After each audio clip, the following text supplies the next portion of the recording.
वली रहमानी साहब, इस वक्त हम लोग आपके उम्मीद ग्लोबल स्कूल के बाहर खड़े हैं, तमाम मीडिया के लोग मौजूद हैं। आपने एक साल पहले आपने एक वीडियो शेयर किया था जिसमें आपने पूरे हिंदुस्तान के लोगों से अपील की थी कि इस उम्मीद ग्लोबल स्कूल के लिए सहायता का हाथ बढ़ाए। आपने 100-100 रुपए के लिए सबसे लोगों से अपील की थी। लोगों ने भी भरपूर आपको आशीर्वाद दिया था, अपनी मोहब्बतों से नवाजा था, और जिसका रिजल्ट ये है कि एक साल के अंदर आपने एक बहुत बड़ी, एक नहीं बल्कि दो आलीशान इमारतें बना ली है। अब चूंकि नए एकेडमिक साल के लिए आप एडमिशन ले रहे हैं, अब जो आपका पोस्टर्स वगैरह हम लोग देख रहे हैं, आपका ब्रोशर देख रहे हैं, उसमें आप जो है 1.5 लाख रुपए, 1.5 लाख रुपए यू आर चार्जिंग एनुअली। तो सवाल ये है कि जो गरीब का बच्चा है, जो गरीब का बच्चा है जिसके लिए आपने लोगों से 100-100 रुपये मांगा था, वो 1.5 लाख रुपया कहाँ से अफोर्ड कर पाएगा? क्या कहेंगे इस पर? सबसे पहले तो मैं आप सबका शुक्रिया अदा करना चाहता हूं कि आप सब जो हैं हमारे स्कूल तशरीफ़ लाए। सारे जर्नलिस्ट का मैं शुक्रिया अदा करना चाहता हूं कि आप सब, और मुबारकबाद देना चाहता हूं कि आप वो काम कर रहे हैं जो जर्नलिस्ट को करना चाहिए, सच को लोगों के सामने लाने की कोशिश कर रहे हैं, और आप हिम्मत दिखाकर मुझसे सवाल पूछ रहे हैं। उम्मीद करता हूं कि ऐसे मुझसे सवाल पूछते रहेंगे। आपने सवाल पूछा कि मैं जब 100-100 रुपये लेकर गरीब बच्चों के लिए स्कूल बनाया हूँ तो मैं 1.5 लाख रुपये क्यों चार्ज कर रहा हूँ, क्या मैं चार्ज कर रहा हूँ या नहीं कर रहा हूँ? तो मैं बिल्कुल 1.5 लाख रुपये साल का फ़ीस चार्ज कर रहा हूँ। मगर अब सवाल है कि किससे चार्ज कर रहा हूँ और क्यों चार्ज कर रहा हूँ। इस सवाल पे आने से पहले मैं एक बैकग्राउंड बनाना चाहता हूँ, बताना चाहता हूँ कि उम्मीद ग्लोबल स्कूल क्या है। क्या उम्मीद ग्लोबल स्कूल एक आम स्कूल है? नहीं, उम्मीद ग्लोबल स्कूल एक यूनिक स्कूल है। उम्मीद global school is not an ordinary school जहाँ बच्चे आए, पढ़े लिखे, पेट के लिए तालीम हासिल करें और जॉब सीकर्स बन के बाहर चले जाएँ और नौकरी पर लग जाए। नहीं, उम्मीद ग्लोबल स्कूल का एक मिशन है, वो ये कि इस स्कूल से किस तरह से हम लीडर्स बनाकर दुनिया को दे सके। ऐसे लीडर्स जो गरीबी को, गुर्बत को इस मुल्क से दूर कर सके। ऐसे लीडर्स जो मुसलमानों को इस मुल्क में अपनी खोई हुई इज्जत वापस दिला सके इंशाअल्लाह। और इस बात को याद रखते हुए अब मैं इस बात पे आता हूँ बताने के लिए कि उम्मीद ग्लोबल स्कूल फर्दर क्यों है। हम CBSE करिकुलम फॉलो कर रहे हैं, हम इस्लामिक स्कूल हैं, ऐसा स्कूल जो कुरान भी पढ़ाता है, जो दीनियात भी पढ़ाता है, जो हदीस भी पढ़ाता है, जो साइंस भी पढ़ाता है, जो हिस्ट्री और ज्योग्राफी और फिजिक्स और केमिस्ट्री साथ में पढ़ाता है। एक ऐसा स्कूल है हम। और आपको जानकर हैरानी होगी कि हमारे यहाँ हम स्टेम एडुकेशन दे रहे हैं, यानी साइंस, टेक्नोलॉजी, इंजीनियरिंग और मैथमेटिक्स का। और हमारे स्टेम एडुकेशन की वजह से वर्ल्ड ट्रेड सेंटर पुणे, जो कि वर्ल्ड ट्रेड सेंटर न्यूयॉर्क की एक फ्रेंचाइजी इंडिया में है, उन्होंने हमें सर्टिफिकेशन दिया है कि हमारे curriculum is at par with international curriculum. यानी वर्ल्ड ट्रेड सेंटर पुणे, जो न्यूयॉर्क का एक फ्रेंचाइजी इंडिया में है, उन्होंने हमें सर्टिफिकेशन दिया है कि उम्मीद ग्लोबल स्कूल, और वो सर्टिफिकेट आप चाहे तो प्रेस रिलीज के बाद आपको दे सकता हूँ और आप लोग इसको पब्लिश कर सकते हैं कि उन्होंने सर्टिफाई किया है कि हमारा स्कूल का करिकुलम इंटरनेशनल करिकुलम के एट पार है, अल्हम्दुलिल्लाह रब्बिल आलमीन। इसके साथ साथ एक यूनिक काम जो हम स्कूल में कर रहे हैं, जो पूरे इंडिया में शायद ही किसी स्कूल में, वो ये कि हमारे पास एक तरबियती निज़ाम है और हर बच्चा मेरे ज़ेरे निगरानी इस बच्चे की तरबियत हो रही है। एक अमेजिंग तरबियती निज़ाम हमारे यहाँ है। ऐसा तरबियती निज़ाम जहाँ बच्चे तहज्जुद के लिए उठते हैं। आप यकीन नहीं करेंगे, कई बच्चे हमारे तहज्जुद के लिए उठते हैं। एक बच्चा 6 महीने हो गए हमें यहाँ पे स्कूल शुरू किए, शायद ही कोई बच्चा होगा हमारे स्कूल में जिसने हमारे यहाँ दाखिला लिया हो, जो क्लास 1 से लेकर के क्लास 7 तक पढ़ता हो, जिसने अपनी फजर की नमाज मिस की हो। मैं फजर की नमाज की बात कर रहा हूँ, अल्हम्दुलिल्लाह रब्बिल आलमीन, and let me boast about it कि हमारे बच्चों ने फजर की नमाज नहीं मिस की है। एक ऐसा निज़ाम है, तरबियती निज़ाम, कि जहाँ बच्चे तहज्जुद के लिए उठते हैं, फजर के लिए उठते हैं, 5 वक्त की नमाज पढ़ते हैं, झूठ नहीं बोलते हैं, एक शानदार, एक बेहतर मुसलमान, अच्छे मुसलमान बनते हुए इंटरनेशनल करिकुलम हासिल कर रहे हैं। फुटबॉल ग्राउंड है, बास्केटबॉल ग्राउंड है, हम TT इंट्रोड्यूस करने वाले हैं। किक बॉक्सिंग में हमारे बच्चे नेशनल चैंपियन बन चुके हैं। स्टेट चैंपियनशिप की लास्ट 3 ईयर्स की ट्रॉफी हमारे पास है। तो ये सारे बैकग्राउंड बताया ये समझाने के लिए कि क्या बैकग्राउंड में काम चल रहा है इन बच्चों को लीडर्स बनाने के लिए। हमने एक IT लैब सेटअप किया है जिसका ना फुल फॉर्म है इनोवेशन एंड टेक्नोलॉजी लैब। आपका सवाल ये था 1.5 लाख क्यों चार्ज कर रहा हूँ, मैं इस पर आता हूँ, मगर आप समझे कि हमने एक IT लैब सेटअप किया है जिस लैब में हम बच्चों को रोबोटिक्स सिखा रहे हैं, ड्रोन टेक्नोलॉजी, AI, कोडिंग, हम बच्चों को उसमें 3D डिज़ाइनिंग एंड प्रिंटिंग सिखा रहे हैं। सारी चीज़ें हम बच्चों को सिखा रहे हैं उस लैब में। ये सारी चीज़ों जानने के बाद अब मैं आपको बताता हूँ कि हाँ, मैं 1.5 लाख रुपए चार्ज कर रहा हूँ, मगर क्यों चार्ज कर रहा हूँ और किससे चार्ज कर रहा हूँ। एक फ़र्क आपको समझना पड़ेगा। हमारे यहाँ ये सारी चीज़ें जानने के बाद आपको क्या लगता है कि एक बच्चे पे क्या खर्च होगा सालाना, जिसको हम लीडर बनाने की कोशिश कर रहे हैं। वो बच्चा नहीं जो पेट के लिए पढ़ रहा है, पढ़ के जाके फिर सोसाइटी की लाइबिलिटी बन जाए, फिर नौकरी के लिए जाए। नहीं, हर बच्चा जो यहाँ से पढ़ के निकलेगा ऐसा 10 और स्कूल खोलेगा और जॉब सीकर्स नहीं बल्कि जॉब प्रोवाइडर्स बनेगा, कम्युनिटी का लीडर बनेगा।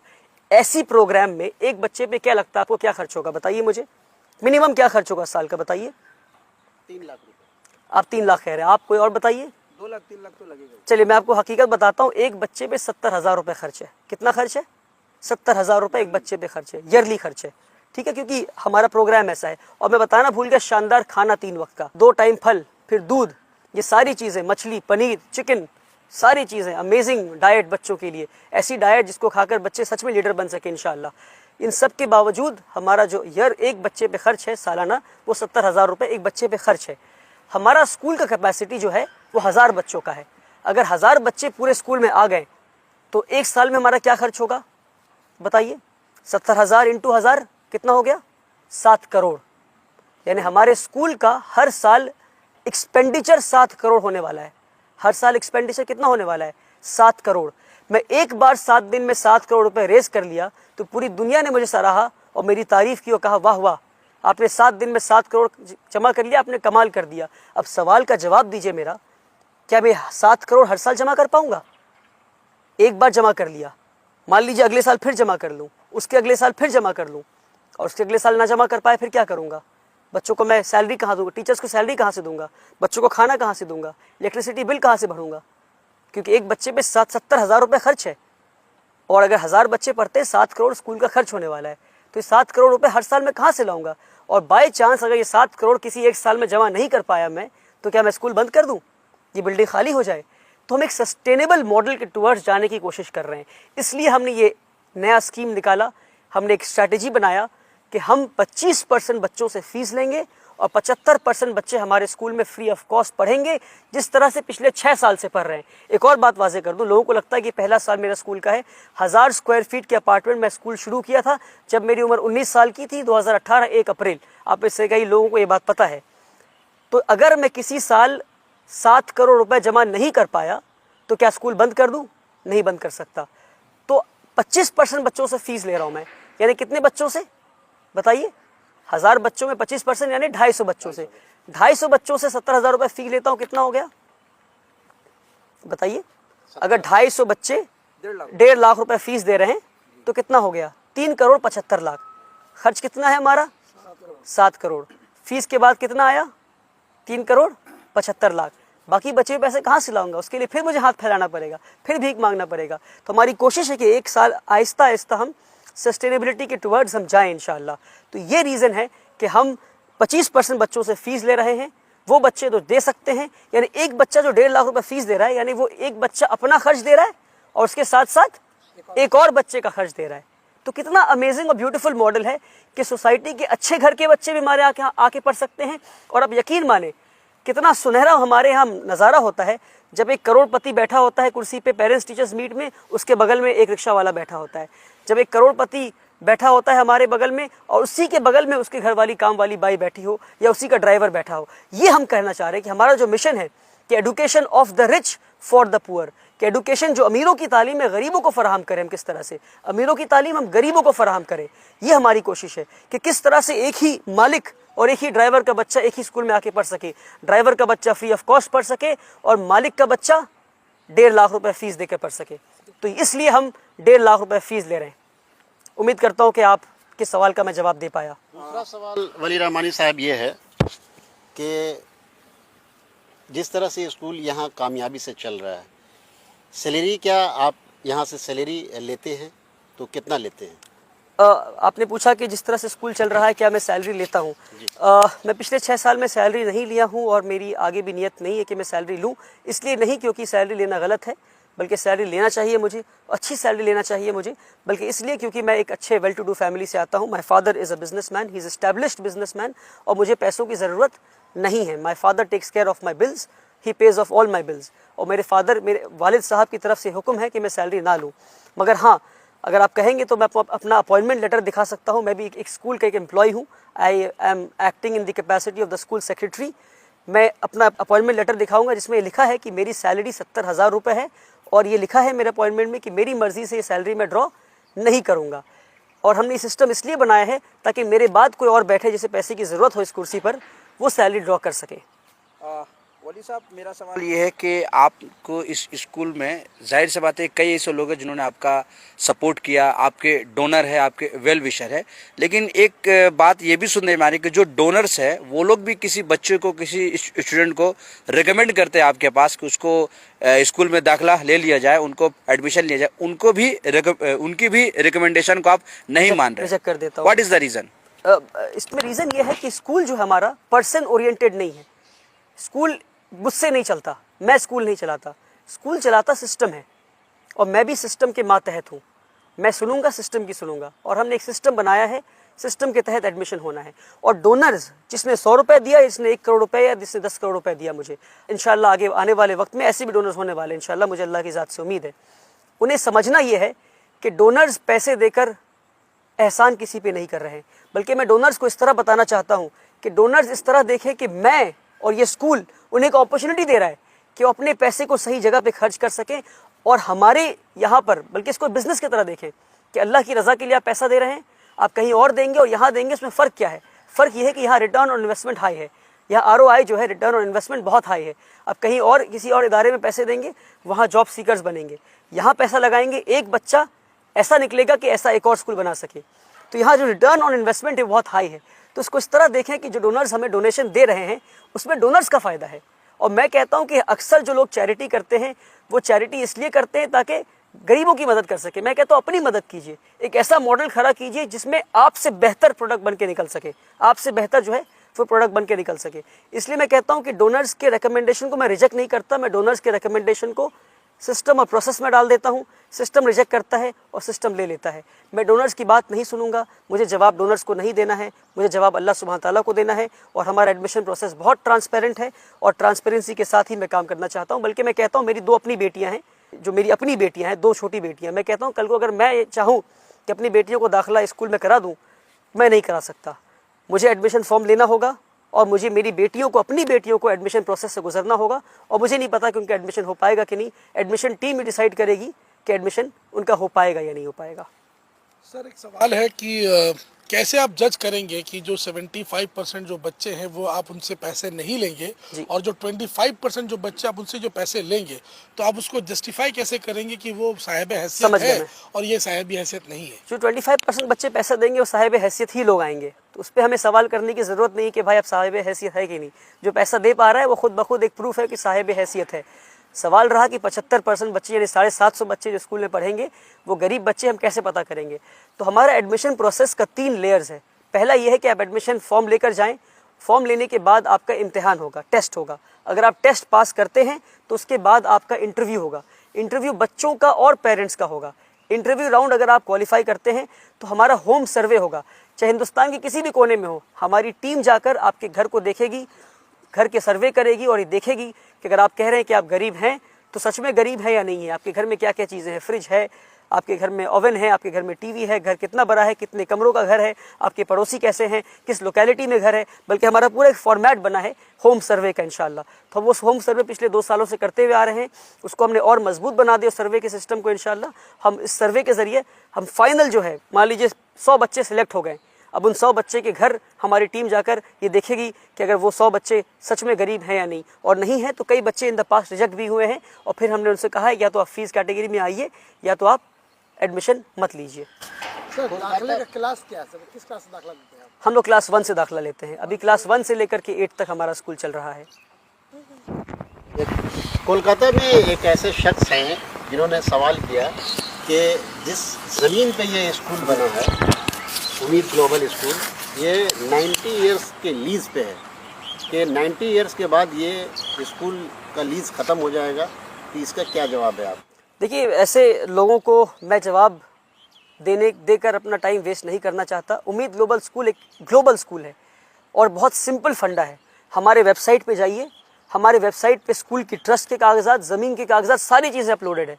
मुझे बात करने की ज़रूरत ही नहीं। अगर कोई पढ़ा लिखा इंसान है, थोड़ी भी पढ़ाई लिखाई की हो और अंग्रेज़ी पढ़ सकता हो, क्योंकि सारी चीज़ें अंग्रेज़ी में लिखी है हमारे वेबसाइट पर, तो वेबसाइट पे जाइए, लीगल कंप्लायंस हमारा एक उसमें सब हेडिंग है, उस पर जाकर हमारे ट्रस्ट के कागजात देखिए, हमारे आप जाकर ज़मीन की कागजात देखिए, वो सारी चीज़ें हमारे वेबसाइट पे अपलोडेड हैं। और जाकर देखिए लीज़ पे दिया गया है या ट्रस्ट पर ज़मीन है। ये बेकार की अफवाह फैलाने की बजाय बेहतर होगा कि थोड़ी पढ़ाई लिखाई करें, थोड़ी रिसर्च करें और कोई अच्छा काम कर रहा है तो उसे सपोर्ट करें, ना कि उसे डिफेम करें, उसे बहुतान लगाए बिना सच्चाई जाने। अगर- आपके एजुकेशन मॉडल को ज़्यादा लोग एक्सेस कर पाए उसके लिए आपका क्या स्टेप है? हमारे एजुकेशन मॉडल को ज़्यादा लोग एक्सेस कर पाएँ उसके लिए तो हमें टू बी वेरी ऑनेस्ट इसमें बहुत ज़्यादा अच्छा अभी हमारे पास कोई पुख्ता स्टेप नहीं है, क्योंकि बहुत यूनिक मॉडल है और एक्सेसिबल कर पाए इसके लिए ज़रूरत यह है कि कौम की जो कम्युनिटी, जो बिजनेसमैन हमारे, बल्कि मैं कहता हूँ यहाँ से 4 किलोमीटर की दूरी पर लेदर कॉम्प्लेक्स है, 5 किलोमीटर की दूरी पे मेरे स्कूल से, मतलब अगर मेरी बिल्डिंग पे, स्कूल बिल्डिंग पे खड़े हो जाएंगे तो leather complex, Calcutta leather complex आपको दिखेगा। 20,000 करोड़ की इंडस्ट्री है। मैं आपको बताता हूँ वहाँ से 20,000 रुपये नहीं आए मुझे, सिवाय 1-2 लोगों को छोड़कर जो बहुत ख़ास लोग हैं मेरे, उन्हें इंक्लूड नहीं कर रहा हूँ मैं, क्योंकि मेरे बहुत ख़ास लोग हैं वो, उन्होंने ज़मीन दी मुझे उनको बहुत सालों से जानता था। उनके अलावा क्या कलकत्ता में लोगों को पता नहीं कि यहाँ पे उम्मीद ग्लोबल स्कूल खुला है? क्या लेदर कॉम्प्लेक्स जो 5 किलोमीटर की दूरी पर है, वहाँ पे लोगों को पता नहीं कि 5 किलोमीटर की दूरी पे एक इंटरनेशनल लेवल का स्कूल खुला है जहाँ लीडर्स तैयार हो रहे हैं? लीडर्स तैयार करने का फॉर्मूला कहाँ है किसी के पास? लोग सिर्फ पढ़ा रहे हैं। मैं लीडर्स तैयार करने की बात कर रहा हूँ, मैं लीडर्स तैयार करने की बात कर रहा हूँ। और 20,000 करोड़ की इंडस्ट्री, पूरे मुसलमानों की इंडस्ट्री, 20,000 रुपये नहीं आई, अफसोस की बात है। तो मैं कहता हूँ कि मुसलमान बिजनेसमैन की ये जिम्मेदारी है कि वो पैसा लगाएं और ऐसे कई स्कूल्स खोलने की कोशिश करें। वली रहमानी साहब, उम्मीद ग्लोबल स्कूल के चर्चे बरादरान वतन में भी है और जी। उनकी भी चाहत है कि उनके भी बच्चे यहाँ से तालीम से आरास्ता हों। उनके लिए क्या कदम उठाएं? नहीं, अफसोस की बात यह है कि एक स्कूल पूरे मुल्क को केटर नहीं कर सकता, एक स्कूल बल्कि एक डिस्ट्रिक्ट को केटर नहीं कर सकता, एक स्कूल एक एरिया को केटर नहीं कर सकता। एक स्कूल में मैक्सिमम जो बच्चे पढ़ सकते हैं 1,000-1,200 बच्चे। तो अपनी जब मैं फंड रेजिंग कर रहा था तो मैं उस वक्त भी ये कहा था इस तरह के 100 से ज़्यादा स्कूल की ज़रूरत है पूरे मुल्क भर में। अब हमने एक मॉडल तैयार कर दिया है, मुल्क भर के लोगों से गुजारिश है कि वो आएँ, इस मॉडल को कॉपी करें, पैसा लगाएं और इससे अच्छा स्कूल बना कर दिखाएं। इंशाल्लाह 100% सपोर्ट मेरा आपके साथ है इंशाल्लाह। कोई नॉन मुस्लिम बच्चा एलिजिबल है, क्या उनको अपने यहाँ आप रखेंगे? बिल्कुल रखेंगे। इस मुल्क में हिंदू भी हैं, मुसलमान भी हैं, क्रिश्चियन भी हैं। हम चाहेंगे कि नॉन मुस्लिम बच्चे, क्रिश्चियंस आए, हिंदू हमारे यहाँ आए। बल्कि आप जानकर हैरान होंगे कि हमारे जो हिंदू बच्चे हैं वो कुरान के पीरियड में संस्कृत पढ़ते हैं। हमने हिंदू बच्चों के लिए कुरान और दीनियात की, कितने मतलब हमारे यहाँ कुरान और दीनियात की पीरियड में हिंदू बच्चे संस्कृत पढ़ते हैं। और हमारे यहाँ जो हिंदू बच्चा पढ़ रहा है वो यतीम है, वो मुझे अब्बा जी बोलता है। उसकी वालिदा यानी उसकी माँ जब इंतकाल कर रही थी, इंतकाल करने से 1 हफ्ते पहले मुझसे मुलाकात की और मुझसे कही कि मैं अपने बच्चों को आपके हवाले करती हूँ वली सर। और उसकी माँ जब इंतकाल हो गई तो उसके फादर और उसके घर वाले स्कूल में देना नहीं चाह रहे थे। मैं घर जाकर लड़कर उन बच्चों को अपने स्कूल लेकर आया, हाथ जोड़कर उन बच्चों को स्कूल लेकर आया। वो बच्चे मुझे अब्बा जी कहते हैं। और जब मुसलमान बच्चे कुरान पढ़ते हैं, जब उन बच्चों का नाम एक्सपोज करना सही नहीं है क्योंकि उनकी प्राइवेसी मैं चाहता हूँ प्राइवेट रहे। आप चाहे तो उन बच्चों से मुलाकात करवा दूंगा मैं आपको। बहुत प्यारे बच्चे हैं, मुझे अब्बा जी कहते हैं। जब बच्चे कुरान पढ़ते हैं तो वो बच्चे उस वक्त संस्कृत पढ़ रहे होते हैं। ये हमारा मॉडल है और हम नहीं चाहते कि यहाँ से मुसलमान बच्चे पढ़ें और जब दुनिया की दहलीज पे कदम रखें, यहाँ मुसलमान एनवायरनमेंट स्कूल के अंदर है और जाके देखें हिंदुस्तान कुछ और दिखता है। हम चाहते हैं कि हमारा स्कूल वैसा ही दिखे जैसा हिंदुस्तान दिखता है। आपका स्कूल बिल्कुल सेक्युलर हमारा स्कूल, जितना सेक्युलर कॉन्स्टिट्यूशन में दिखा है उतना ही सेक्युलर हमारा स्कूल है। और नमाज पढ़ना सेक्युलरिज्म है, कुरान पढ़ना सेक्युलरिज्म है। हम कुरान इसलिए पढ़ाते हैं, हम नमाज इसलिए पढ़ाते हैं, हम संस्कृत इसलिए पढ़ाते हैं क्योंकि हमारे कॉन्स्टिट्यूशन इजाज़त देता है और कॉन्स्टिट्यूशन इजाज़त देगा। और कल को अगर ना दे तो फिर हम बात करेंगे इंशाल्लाह। स्कूल का I guess this is the first year admission हो रहा है। अगर कोई इन्फ्लुएंशियल आदमी का, किसी MP MLA वगैरह का अगर रिकमेंडेशन लेटर लेके आता है फॉर एडमिशन, क्या आप उसको एक्सेप्ट करते हैं? या हम रिकमेंडेशन एक्सेप्ट करते हैं मगर पोस्ट टेस्ट पास करना, पहले आपको टेस्ट पास करना होगा। अगर आपने टेस्ट पास कर लिया, अगर आपके बच्चे ने टेस्ट पास कर लिया और हमारे पास 10 बच्चे हैं, 10 के 10 में 9 नंबर हैं और उसमें से एक बच्चा रिकमेंडेशन लेकर आया है तो फिर हम रिकमेंडेशन वहाँ पर एक्सेप्ट करेंगे। पर पहले आपको टेस्ट पास करना होगा, टेस्ट पास करके आपको आगे बढ़ना होगा। मैं देख रहा हूँ कि ये बिल्डिंग आपके पीछे जो है पूरी तरह से बनकर तैयार है, लेकिन हॉस्टल अभी काम अधूरा है। क्या कहेंगे यहाँ की आवाम से, बंगाल की आवाम से और तमाम हिंदुस्तान की आवाम से? तमाम हिंदुस्तान की आवाम से मैं ये कहूँगा कि आपने बहुत साथ दिया है मेरा, और कलकत्ते के आवाम से, स्पेशली बिजनेसमैन से कहूँगा कि आप अपनी जिम्मेदारी ना भूलें, स्कूल विज़िट करें और मुझे सपोर्ट करें। कई सारे काम अभी भी बाकी हैं, उनको पूरे करने हैं, हमें अभी भी फंड्स की ज़रूरत है। आप आएँ और देखें किन किन चीज़ों की ज़रूरत है हमें, उन चीज़ों को आप पूरी करने में हमें मदद करें। और पूरे हिंदुस्तान के लोगों से कहूँगा, आप जिस भी सिटी में हैं, अगर आप बिजनेसमैन हैं, 10-15 बिजनेसमैन जुड़कर वहाँ स्कूल कायम करें। अगर आपको टेक्निकल सपोर्ट चाहिए, सिस्टम में सपोर्ट चाहिए, एकेडमिक सपोर्ट चाहिए, जिस तरह की भी सपोर्ट चाहिए आपको, सारी सपोर्ट इंशाल्लाह मैं आपको करूँगा, ये मेरा वादा है आपसे। मैं पिछले 6 साल में स्कूल के मॉडल्स को स्टडी किया हूँ and I have the expertise and I am ready to share the expertise with everybody who comes to me इंशाल्लाह, सो दैट हर डिस्ट्रिक्ट में, हर इलाका में एक इस्लामिक स्कूल हो जहाँ हिंदू बच्चे भी आएँ, क्रिश्चियन बच्चे भी आएँ, तरबियत हासिल करें और इस मुल्क को एक बेहतर मुल्क बनाने में और पावरफुल मुल्क बनाने में मदद करें इंशाल्लाह। क्लास 8 तक पढ़ाते हैं क्या? 9 10 भी पढ़ाई शुरू? अभी बच्चे क्लास 7 तक पहुँचे हैं, जो कमिंग एकेडमिक ईयर है यही 7 के बच्चे 8 पहुँचेंगे। हमारी पूरी कोशिश है कि हम क्लास 12 तक स्कूल को ले जाएं, हम इस तरह कई सारे स्कूल्स बनाएं। किस बोर्ड से आपका? हम लोग CBSE एफिलिएशन लेने वाले हैं एक इंशाल्लाह। आखिरी सवाल, क्या स्कूल ख़त्म होने के बाद कुछ ऐसा कोर्सेज वगैरह होते हैं क्या यहाँ पे? नहीं, बिल्कुल बताया मैं, तरबियती निज़ाम है हमारे यहाँ। स्कूल ख़त्म होने के बाद प्रेप क्लास होता है, हमारे यहाँ ट्यूशन कल्चर नहीं है। स्कूल ख़त्म होने के बाद बच्चे खुद सेल्फ स्टडी करते हैं, तरबियती क्लास होता है, यानी असर से लेकर मगरिब तक बच्चे हदीस पढ़ते हैं, हदीस सुनते हैं, बच्चे फजर। बल्कि मैं एक यूनिक तरबियत के मॉडल पे अगर मैं बात करने जाऊँ, it's a very vast topic कि किस तरह से मैं उसको कोडिफाई करने की कोशिश कर रहा हूँ, एक शानदार तरबियती निज़ाम कायम करने की कोशिश कर रहा हूँ। स्कूल के बाद बच्चे तरबियत क्लास होता है उनका, स्कूल के बाद बच्चे प्रेप टाइम होता है, यानी जब वो सेल्फ स्टडी करते हैं, नमाज़ पढ़ते हैं, गेम्स खेलते हैं, खाना खाते हैं और फिर उसके बाद बच्चे सो जाते हैं। हमारे बच्चे सुबह रात को 9 बजे सो जाते हैं, लाइट्स ऑफ हो जाता है और फिर फजर की नमाज़ के लिए उठ जाते हैं। और जुमे के दिन स्पेशली कई बच्चे तहज्जुद की नमाज़ के लिए उठते हैं और हमारी कोशिश है कि हम स्कूल को इस पैटर्न पे ले आएँ कि तहज्जुद कंपलसरी कर दें स्कूल में। हमारे बच्चे इशा के बाद तुरंत सो जाएँ फ़ौरन और तहज्जुद में हमारे बच्चे उठें। और बल्कि मेरे शेख कहते हैं अक्सर कि उनकी बस चले तो वो तहज्जुद को पूरी उम्मत पे कंपलसरी कर दें, क्योंकि जिस मुसीबत से पूरी उम्मत गुजर रही है इस वक्त, हम सबको तहज्जुद में उठना चाहिए और तहज्जुद पाबंदी से भी पढ़नी चाहिए इंशाअल्लाह। बहुत बहुत शुक्रिया। बहुत बहुत शुक्रिया, थैंक यू सो मच।